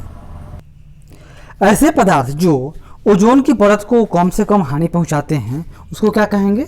नॉर्मल सी बात है, ओजोन अनुकूल पदार्थ यानी ओजोन फ्रेंडली सब्सटेंस यानी OFS। भारत के श्रीनगर में ओजोन परत की मोटाई सर्वाधिक है एवं त्रिवेंद्रम यानी केरल में सबसे कम। सितंबर से अक्टूबर माह के मध्य ओजोन परत की मोटाई में अधिक कमी आती है। वायु में तैरते हुए श्वसनीय सूक्ष्म कणों का आकार कितना होता है जिसको हम लोग सांस के रूप में ग्रहण कर सकते हैं? तो 5 माइक्रो से कम होता है। मानव जनित पर्यावरणीय प्रदूषण को क्या कहा जाता है? तो एंथ्रोपोजेनिक कहा जाता है। जैव निम्नीकरणीय रहित प्रदूषक पर्यावरण में किस प्रकार प्रवेश करते हैं? तो मानव जनित प्रदूषण के कारण। वे वायु प्रदूषक जो प्रदूषक स्रोत से सीधे वायु में मिलते हैं क्या कहलाते हैं? तो प्राथमिक प्रदूषक। ऐसे वायु प्रदूषक जो प्राथमिक वायु प्रदूषकों तथा साधारण वातावरणीय पदार्थों की क्रिया के फलस्वरूप उत्पन्न होते हैं क्या कहलाते हैं? तो द्वितीयक वायु प्रदूषक कहलाते हैं। हम इसका उदाहरण भी देखेंगे। सिंपल, यहाँ देखिए, पैन यानी परऑक्सीएसिटिल नाइट्रेट यानी पैन, ओजोन तथा स्मॉग, ये सब क्या है? तो ये सब द्वितीयक प्रदूषक है, यानी यह डायरेक्ट नहीं है, यह किसी प्रदूषक तत्व या कोई जो गैस है उसके मिलने से बना है। और जो डायरेक्ट हो, जैसे कि सिंपल कहेंगे प्रदूषण कौन हुआ? Carbon monoxide, carbon dioxide, methane, ये सब प्राथमिक प्रदूषक कहे जाएंगे। लेड, मरकरी डायरेक्ट है। ऐसा कौन सा वायु प्रदूषक ऑक्सीजन की अपेक्षा अधिक शीघ्रता से रक्त के हीमोग्लोबिन में घुल जाता है? नाम इसका कार्बन मोनोऑक्साइड। जब अकार्बनिक पोषक जैसे फास्फेट तथा नाइट्रेट घुलकर जलीय पारिस्थितिकी तंत्र में आ जाते हैं तो ये जलीय पारिस्थितिकी तंत्र में किस घटना में वृद्धि करेंगे? तो ये सुपोषण यानी यूट्रोफिकेशन करेंगे। इसमें एल्गम ब्लूम आ जाएगा। बैग देखिएगा, जो पानी का कलर था पहले समान एक बार हरा हो जाएगा, पूरे में जो हरे रंग के जो काई है वो जम जाएंगे। इतना अधिक ऑक्सीजन का इस्तेमाल करने लगेंगे कि वहाँ रहने वाले जीवों के लिए ऑक्सीजन ना मिल पाएगा और वे ऑक्सीजन के बिना मर जाएंगे। वाहनों में पेट्रोल के दहन के परिणाम स्वरूप से कौन सी धातु वायु को प्रदूषित करती है? तो उसका नाम है लेड। और लेड से क्या होगा? दिमाग पर असर पड़ता है। इतना याद कीजिए। ऐसे प्रदूषक जो सूक्ष्म जीवों जैसे जीवाणु आदि के द्वारा समय के साथ प्रकृति में सरल हानि रहित तत्वों में विघटित कर दिए जाते हैं क्या कहलाते हैं? जैव विघटित प्रदूषक कहलाते हैं। अम्ल वर्षा यानी एसिड रेन के लिए कौन सी गैसें उत्तरदायी है? तो नाइट्रस ऑक्साइड और सल्फर डाइऑक्साइड। अल्प वर्षा से मृदा पर क्या प्रभाव पड़ता है? तो मृदा का पीएच मान कम हो जाता है। एस्बेस्टम फाइबर से युक्त वातावरण में अधिक समय तक रहने से कौन सा रोग होता है? तो उसका नाम है एस्बेस्टोसिस। जैव उपचारण यानी बायो रिमेडिएशन से तात्पर्य है जीवों द्वारा पर्यावरण से विषाक्त पदार्थों का निष्कासन। रेफ्रिजरेटर में प्रशीतक के रूप में भरी जाने वाली गैसों का विपणन सामान्यतः मेफ्रॉन ब्रांड नाम के विपणन मतलब बिक्री या मार्केटिंग मेफ्रॉन ब्रांड नाम के अंतर्गत किया जाता है। ये सामान्यतः हैलोनिक हाइड्रोकार्बन्स होते हैं। इसके अतिरिक्त बड़े संयंत्रों में अमोनिया भी प्रशीतक के रूप में प्रयोग की जाती है यानी NH3 का इस्तेमाल होता है। जैवोपचार यदि प्रदूषण प्रभावित क्षेत्र में किया जाता है तो इसे क्या कहेंगे? इसे कहेंगे स्वस्थानीय जैवोपचार यानी इन सीटू, यानी जहाँ पर प्रदूषित हो रहा है उत्पन्न वहीं पर उसका उपचार कर दिया जाए तो वह स्वस्थानीय होगा। अगर इसको ले जाया जाएगा दूर तो उसको कहेंगे एक्स-सीटू यानी बाह्य स्थानीय जैवोपचार। प्रदूषकों को जड़ों व पत्तियों में संग्रहित कर जैवोपचार करना क्या कहलाता है? इसका नाम है फाइटो निष्कर्षण, फाइटो एक्सट्रैक्शन। ये क्या होगा? प्रदूषकों को जड़ों व पत्तियों में संग्रहित कर जैवोपचार करना कहलाता है। क्या कहेंगे? तो फाइटो एक्सटर्सन या यही फाइटो एक्सकर्सन या फाइटो एक्सट्रैक्शन। आगे देखिए, ओजोन परत की खोज तो चार्ल्स फैबरी एवं हेनरी बुसानन ने की थी। चार्ल्स फैबरी एवं हेनरी बुसानन ने की थी। चेरनोबिल जो यूक्रेन में है अभी वर्तमान में, पहले यह सोवियत संघ का भाग था, में स्थित परमाणु केंद्र में नाभिकीय दुर्घटना कब हुई थी? तो 26 अप्रैल 1986 को। कार्बन मोनोऑक्साइड श्वास संबंधी रोग उत्पन्न करता है। नाइट्रोजन ऑक्साइड केंद्रीय तंत्रिका तंत्र संबंधी समस्याएं पैदा करता है। धूलकण यकृत एवं वृक्क को क्षति पहुंचाता है। शीशा से कैंसर होता है, शीशा से कैंसर। और कहीं कहीं लेट से मिलेगा आपको कि यह जो दिमाग है मानसिक संतुलन को बिगाड़ देता है। भारत की कौन सी नदी अपने प्रदूषकों के कारण जैविक मरुस्थल कहलाती है? तो नाम इसका दामोदर नदी। अगर ऑप्शन में यह ना हो, यमुना हो, तो वह भी सही होगा।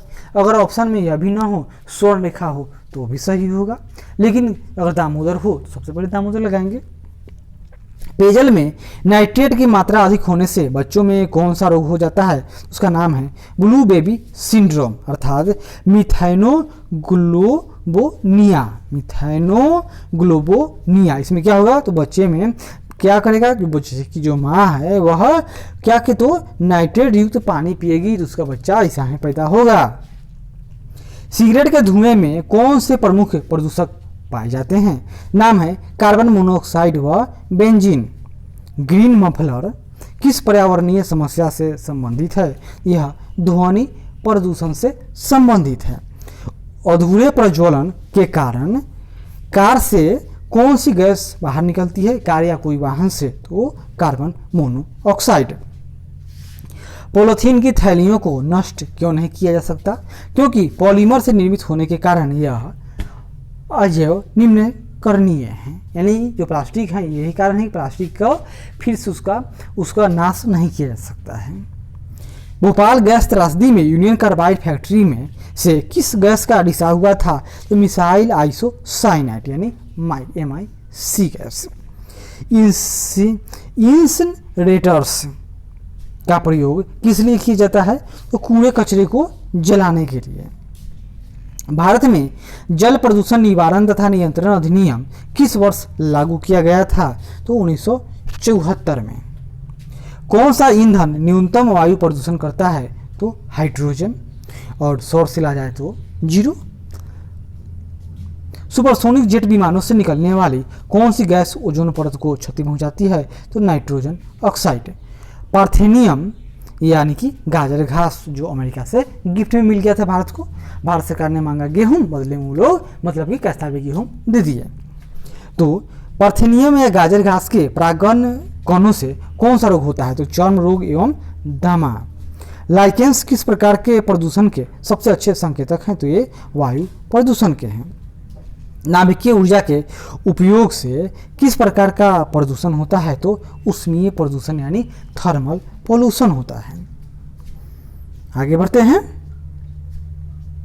इटाई रोग किस धातु के कारण होता है? तो कैडमियम धातु के कारण। शीशा रहित पेट्रोल में उचित ऑक्टेन होता है, ऑक्सीटेन होता है।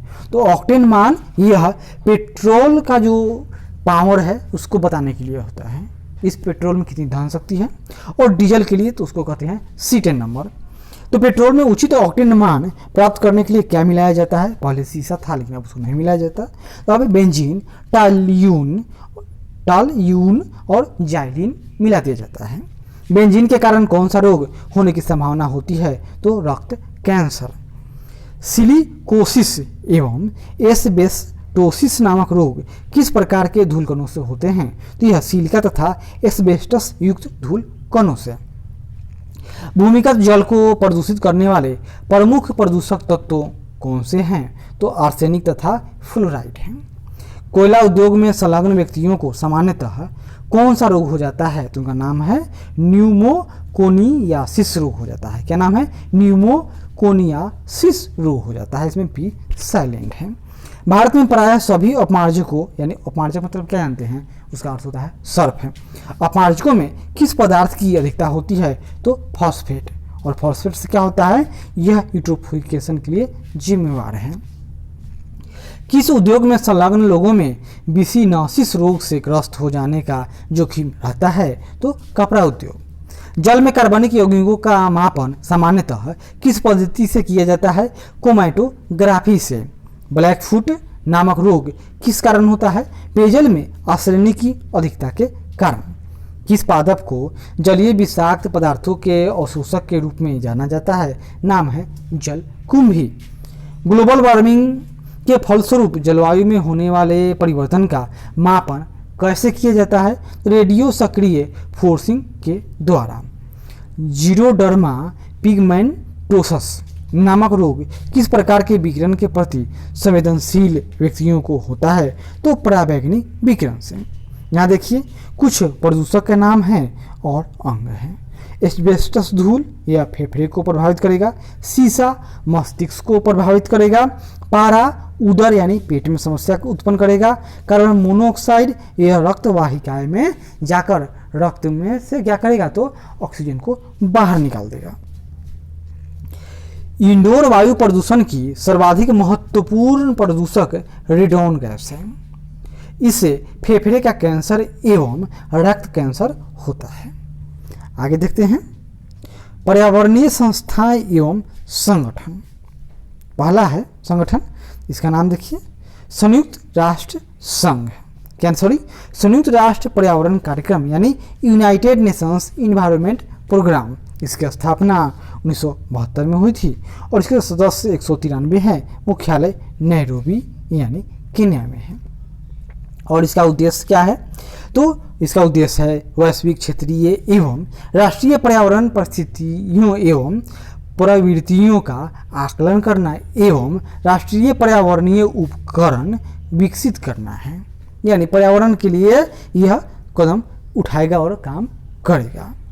IUCN यानी international union for conservation of nature, इसकी स्थापना अक्टूबर 1948 में हुई थी।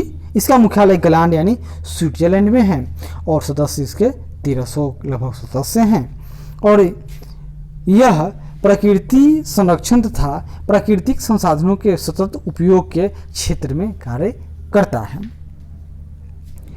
वन्य पादप एवं जंतुओं की संकटापन्न प्रजातियों के व्यापार पर अंतर्राष्ट्रीय अभिसमय यानी साइट्स की बात हो रही है, या इसका एक अन्य नाम है वाशिंगटन कन्वेंशन। तो इसकी स्थापना 1973 में हुई थी। इसका मुख्यालय जिनेवा स्विट्जरलैंड में है।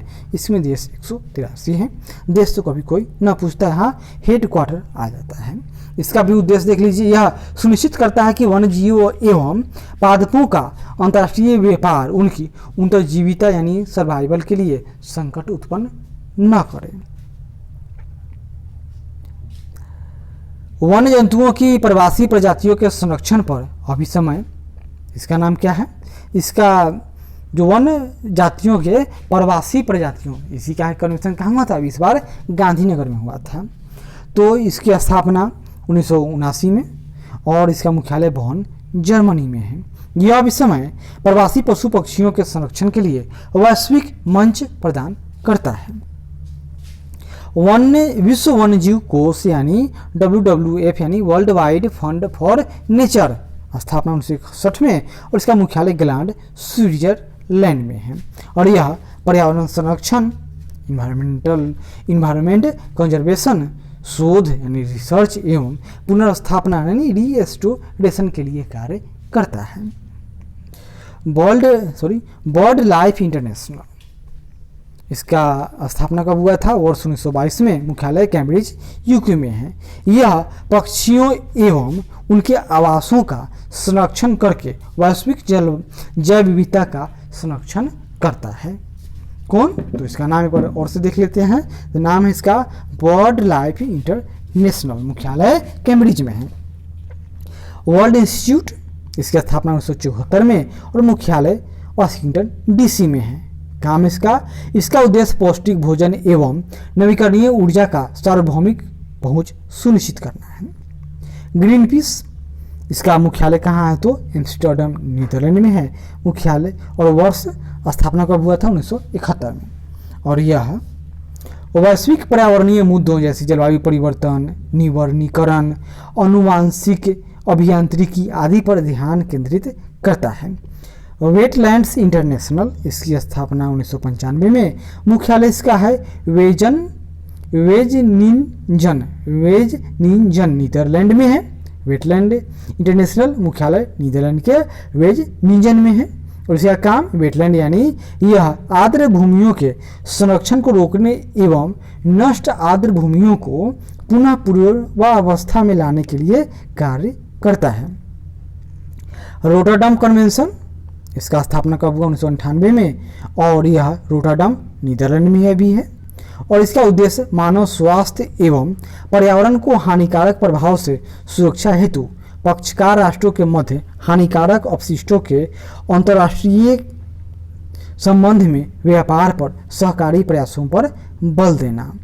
और स्टॉकहोम सम्मेलन, इसकी स्थापना 2001 में हुई थी, मुख्यालय स्टॉकहोम स्वीडन में है, और यह अनवरत जैविक प्रदूषकों यानी पर्सिस्टेंट ऑर्गेनिक पोल्यूटेंट के प्रयोग को समाप्त करने अथवा उन पर प्रतिबंध लगाने के लिए कार्य करता है, यानी जैविक प्रदूषक यानी कीटनाशक के खिलाफ है।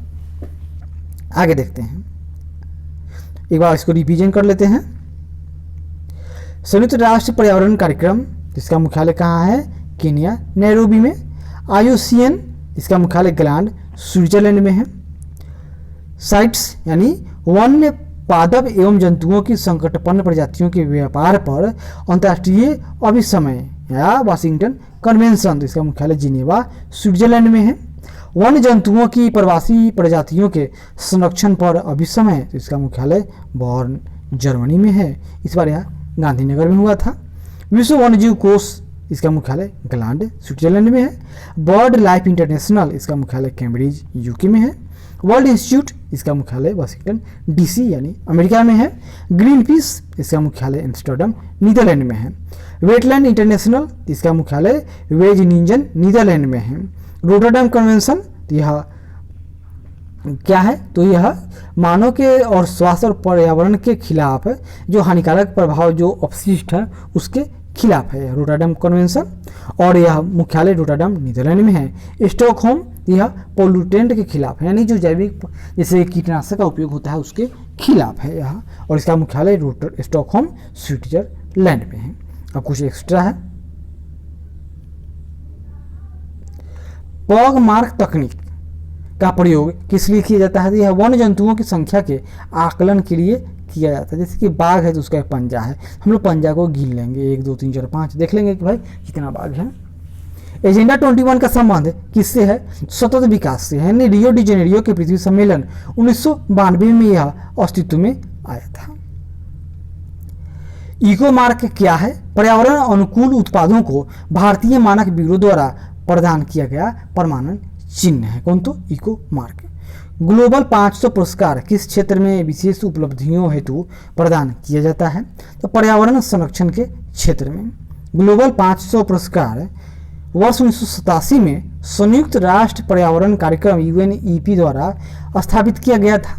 वर्ष 1987 में अनिल अग्रवाल, इन्होंने भारत की पर्यावरणीय स्थिति रिपोर्ट 1982 प्रस्तुत की थी तथा वर्ष 2003 में मिंजेश्वरी पाठक को सुलभ इंटरनेशनल के संस्थापक को यह पुरस्कार प्रदान किया गया था। किस देश में प्रत्येक माह के अंतिम शनिवार को राष्ट्रीय स्वच्छता दिवस मनाया जाता है, फ्रांस में। किस पर्यावरण कार्यकर्ता को वृक्ष मानव कहा जाता है, चंडी प्रसाद भट्ट, यानी कि इनका किसी तो चिपको आंदोलन से जुड़े हुए हैं, नाम चंडी प्रसाद भट्ट। राजीव गांधी पर्यावरण पुरस्कार किस लिए प्रदान किया जाता है, तो स्वच्छ प्रौद्योगिकी एवं विकास के क्षेत्र में योगदान के लिए। राष्ट्रीय पर्यावरण इंजीनियरिंग शोध संस्थान नीरी कहाँ है, तो नागपुर में। पेरियार गेम अभयारण्य, पेरियार अभयारण्य कहाँ है, तो यह केरल में है, और क्यों प्रसिद्ध है, तो बाघों के लिए है। Indian institute of ecology and environment कहाँ अवस्थित है, तो यह नई दिल्ली में है। भारत सरकार द्वारा किस वर्ष केंद्रीय गंगा प्राधिकरण का गठन किया गया, तो वर्ष 1982 में। भारत की जलवायु परिवर्तन पर प्रथम राष्ट्रीय कार्य योजना कब प्रकाशित हुई? तो 2008 में। भारतीय वन्यजीव संस्थान कहाँ है? तो देहरादून उत्तराखंड यानी यूके में स्थित है। हरित अर्थव्यवस्था में हरित जीडीपी की संकल्पना प्रस्तुत करने वाला प्रथम देश कौन था? तो यह चीन था। पारिस्थितिकीय अस्थायी मित्र वहीता है, यह किस आंदोलन का नारा था? तो चिपको आंदोलन। राष्ट्रीय कृषि वानिकी अनुसंधान केंद्र कहाँ स्थित है? तो झांसी उत्तर प्रदेश में। अमृता देवी स्मृति पुरस्कार किस लिए दिया जाता है? तो यह वन एवं वन्य जीवों की सुरक्षा हेतु कार्यों के लिए दिया जाता है। कौन? तो अमृता देवी स्मृति पुरस्कार। कौन सा जंतु विश्व वन्य जीव कोष यानी WWL यानी world wide life fund WWLF का शुभंकर है? तो नाम है इसका पांडा, जो जाइंट पांडा। पृथ्वी विज्ञान मंत्रालय the ministry of earth sciences MOES के गठन से पूर्व इस मंत्रालय का नाम क्या था? महासागर विकास मंत्रालय। यमुना एक्शन प्लान औपचारिक रूप से कब आरंभ किया गया था? तो वर्ष 1993 में। ससाकावा पुरस्कार किस क्षेत्र में प्रदान किया जाता है?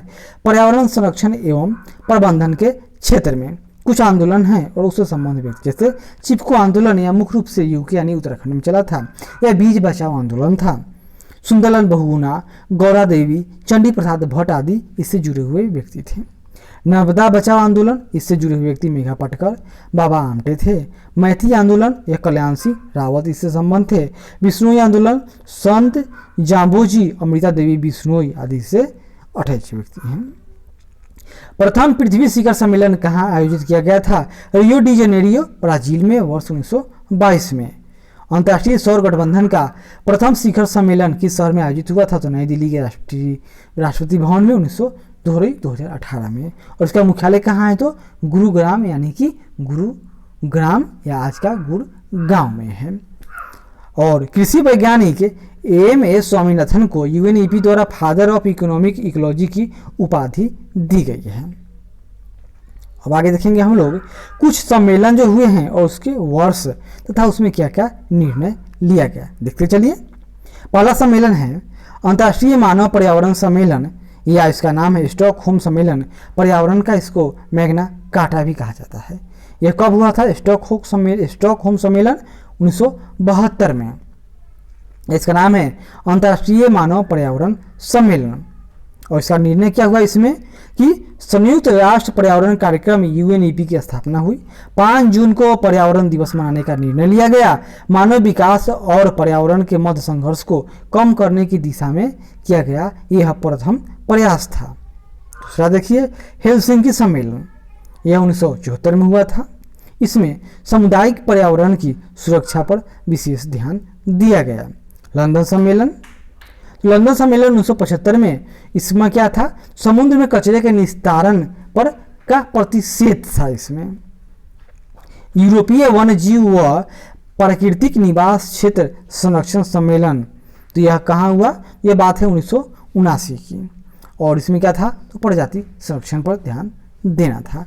वियना सम्मेलन 1985 में, यह ओजोन स्तर यानी ओजोन परत का संरक्षण के लिए इसमें बात यानी विचार किया गया है, उसके लिए उपाय किया गया। तो वियना सम्मेलन, मॉन्ट्रियल सम्मेलन, ये सब ओजोन परत से संबंधित है। तो वियना 1985 और मॉन्ट्रियल सम्मेलन 1987, यह ओजोन परत के संरक्षण के लिए पहला अंतर्राष्ट्रीय समझौता था। इसका नाम मॉन्ट्रियल प्रोटोकॉल पड़ा, जो 16 सितंबर 1987 को हुआ था। और इसी के कारण 16 सितंबर को ओजोन दिवस मनाने का निर्णय किया जाता है। और दुनिया का सबसे मजबूत अगर कोई समझौता है उसमें से इसको माना जाता है, क्योंकि यह इसको लगभग समस्त दुनिया वालों ने माना और यह सबसे सफल भी है। रियो सम्मेलन, या इसी का नाम है पृथ्वी सम्मेलन या वसुंधरा सम्मेलन या अर्थ समिट, सब एक ही नाम है। यह कब हुआ? 1992 में। इसके प्रमुख काम क्या क्या हुआ इसमें? पर्यावरण विकास के लिए अंतर्राष्ट्रीय सहयोग, एजेंडा 21 स्वीकृत किया गया। जलवायु परिवर्तन पर संयुक्त राष्ट्र फ्रेमवर्क कन्वेंशन यानी UNFCCC की स्थापना की गई थी। नैरोबी घोषणा पत्र 1997 में आया था। इसमें क्या था, अंतर्राष्ट्रीय संधियों का प्रभावी क्रियान्वयन। ऐसा ना हो कि आप आए पार्टी में भोज खा लिए और कह दिए कि चलो हम ये करेंगे वो करेंगे, और जब अपने देश में गए तो वहाँ पर जैसे कि कुछ हुआ ही नहीं। क्वेटो सम्मेलन यानी क्वेटो प्रोटोकॉल मतलब पृथ्वी प्लस 5 यानी 92+5 यानी 1997 में यहाँ पर ग्रीन हाउस गैसों की पहचान तथा भूमंडलीय तापमान को कम करना इसमें लक्ष्य रखा गया, और वो लक्ष्य था वर्ष 1990 के स्तर में 5% की कटौती का निर्णय लिया गया था। कब? तो क्योटो प्रोटोकॉल में। माल्मो घोषणा पत्र, यह 2000 की बात है। इसमें पर्यावरण संरक्षण में निजी क्षेत्र की भूमिका पर विशेष ध्यान दिया गया था। इम्फोटेरा सम्मेलन डब्लिन में कब हुआ? 2000 में ही। इसमें पर्यावरण से संबंधित सूचना का विस्तार करने का लक्ष्य रखा गया था। जोहान्सबर्ग, यह क्या था? रियो +10 या पृथ्वी +10, क्योटो +5, यह 2002 में किया गया था। इसमें क्या हुआ? सतत विकास पर विशेष बल दिया गया। विश्व एकजुटता कोष की स्थापना पर सहमति बनी। मॉन्ट्रियल सम्मेलन यानी UNFCCC की बात हो रही है, यह 2005 में। इसमें विकसित देशों द्वारा 2012 तक ग्रीन हाउस गैसों के उत्सर्जन को कम कर वर्ष 1990 के स्तर तक लाना इसमें लक्ष्य रखा गया था। नुआदुआ सम्मेलन, यह कब हुआ? तो यह बाली रोड मैप की बात है, तो यह 2007 में। इसमें क्या लक्ष्य रखा गया था? ग्रीन हाउस गैसों के उत्सर्जन की दर को वर्ष 2050 तक, वर्ष 2000 तक के स्तर पर लाने का प्रस्ताव किया गया था। 15 नंबर कोपेनहेगन सम्मेलन, या इसको कहा जाता है पोस्ट क्योटो प्रोटोकॉल, 2009 में आया था। इसका क्या लक्ष्य था? इसमें विकसित और औद्योगिक राष्ट्रों द्वारा वर्ष 2020 तक ग्रीन हाउस गैसों के उत्सर्जन में भारी कटौती का प्रावधान था। कम कार्बन अर्थव्यवस्था की परिकल्पना की गई थी। कानकुन सम्मेलन 2010, तो कानकुन कहाँ था? तो मेक्सिको, यह कानकुन है आपका, बात हो रही है कानकुन यानी कोलालमपुर की बात है। कानपुर यानी कि मलेशिया, तो यह 2010 में है। हरित जलवायु कोष इसमें स्थापित ग्रीन क्लाइमेट फंड स्थापित करने का निर्णय लिया गया था। डरबन सम्मेलन COP17 2011 डरबन प्लेटफॉर्म के अंतर्गत ग्रीन क्लाइमेट फंड की संकल्पना का इसमें लक्ष्य रखा गया था। और 2012 में क्या हुआ? क्लीन डेवलपमेंट यानी दोहा सम्मेलन COP18 था। इसमें क्या हुआ? तो डरबन सम्मेलन 2011 COP17 और दोहा सम्मेलन COP18 था जो 2012 में हुआ था। इसमें क्लीन डेवलपमेंट मैकेनिज्म CDM के अंतर्गत प्रदूषण कम करने का प्रावधान किया गया था। और रियो +20 सम्मेलन यानी पृथ्वी 20 सम्मेलन जो 2012 में अस्तित्व में आया था। पृथ्वी सम्मेलन के 2 दशक पूरे होने के उपलक्ष्य में संयुक्त राष्ट्र का सतत विकास सम्मेलन है, जिसमें द फ्यूचर वी वांट मसौदा प्रस्तुत किया गया। हरित व्यवस्था पर बल दिया गया था। इसमें तो रियो 20 यानी 2012 की बात हो रही है। वर्षा सम्मेलन या COP19 की बात है जो 2013 में हुआ था। इसमें ग्रीन क्लाइमेट फंड बनाने पर सहमति बनी। और लीमा सम्मेलन 2014 में COP20 था। इसमें वर्ष 2070 तक ग्रीन हाउस गैसों के उत्सर्जन को समाप्त करने के लिए विश्व के देशों की प्रतिबद्धताएं स्वीकृत की गई थी। पेरिस सम्मेलन यानी COP21 इसमें 2015 तक में हुआ था। यह पेरिस सम्मेलन 2015, इसमें क्या था? कार्बन उत्सर्जन लक्ष्यों हेतु कानूनी रूप से बाध्यकारी संधि था, तभी तो अमेरिका पीछे हट गया। और यहीं पर क्या आया था? तो इंटरनेशनल सोलर अलायंस का गठन किया गया था जो भारत और फ्रांस के सहयोग से, और इसका मुख्यालय भारत के गुरुग्राम में है। और बाबा इगरी सम्मेलन जो मोरक्को में है, मोरक्को में हुआ था, यानी इसको कहा गया है COP22, यह 2016 में हुआ था। और इसका क्या लक्ष्य था? इसमें हमारी जलवायु और सतत विकास के लिए माराकेश कार्यवाही की उद्घोषणा की गई थी। बॉन सम्मेलन 2017 में हुआ था। बॉन कहाँ है? तो जर्मनी में है। इसमें फिजी देश का मोमेंटम फॉर इम्प्लीमेंटेशन यानी प्रस्तुत किया गया था, यानी तालेनोवा संवाद पर ध्यान दिया गया था, यानी बातचीत से फैला लेंगे। कोटाबाई सम्मेलन यह पोर्टलैंड में हुआ था, 2018 की बात है। इसमें पेरिस समझौते के क्रियान्वयन पर विस्तृत नियमावली प्रस्तुत की गई। और मैड्रिड सम्मेलन जो स्पेन में हुआ 2025 की बात है, यानी 2019 में। और इसमें क्या था, जलवायु परिवर्तन से जूझ रहे देशों को की मदद के लिए घोषणा का समर्थन किया गया था। और यहाँ पर मैं डेट लिख दिया, लेकिन हुआ कहाँ था यह, तो 2019 वाला, तो यह था स्पेन के ही, सॉरी यह था चिली के तत्वावधान में, लेकिन चिली में आर्थिक अशांति के कारण वहाँ पर की सरकार ने इसको करने में अक्षमता व्यक्त किया था। इस बार 2020 वाला भी क्या हुआ, तो वह भी स्पेन में हो गया, और लेकिन इसकी अध्यक्षता किसने किया था, तो चिली ने किया था। तो आशा करते हैं कि यह जो एनसीईआरटी सार संग्रह में जो इन्वायरमेंट एंड इकोलॉजी का जो दिया हुआ है फैक्ट, हम लोग के लिए काम के लायक है। और आशा करते हैं कि यह प्रयास अच्छा लगे। ज़रूर लाइक करें, शेयर करें, कमेंट करें और सब्सक्राइब करें।